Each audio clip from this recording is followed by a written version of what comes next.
Europe. Europe 1. Pour l'économie, Axel, la France est donc consacrée pays de l'année 2017 par Vie économiste. Qu'est-ce qui justifie ce choix, sachant que notre pays a longtemps été la tête de turc favorite du magazine libéral? Oui, alors The Economist, célèbre magazine anglais, lu dans le monde entier et qui défend le libéralisme depuis 1843. Visiblement, le magazine s'est entiché d'Emmanuel Macron. Alors, il y a deux critères pour être élu pays de l'année. 1, avoir changé en mieux. Et 2, avoir rendu le monde meilleur. Rien que ça. Et la France de Macron coche les deux cases?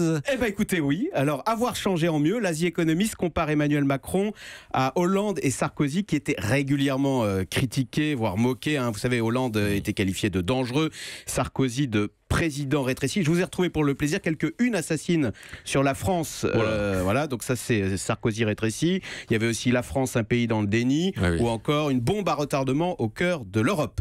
C'est dire si The Economist salue Emmanuel Macron pour avoir, je cite, balayé le vieux monde et réveillé un pays qui paraissait irréformable.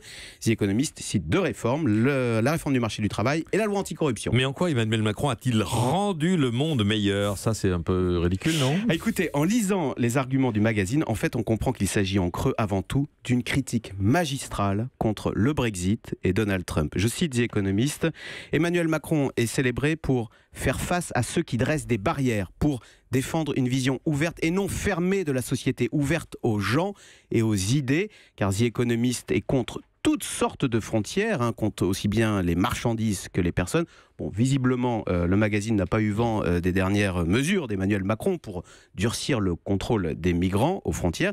Mais The Economist le reconnaît bien volontiers. Il peut se tromper. D'ailleurs, il y a 2 ans, il a élu pays de l'année la Birmanie, alors que commençait la persécution des Rohingyas. Mais bon, ne boudons pas notre plaisir. C'est un fait. La France jouit en ce moment d'une excellente image dans le monde. Le jour de gloire est arrivé, écrit même The Economist en français dans le texte. Écoutez, on va pas se mentir, c'est bon pour le business, c'est bon pour le tourisme, c'est bon pour le moral.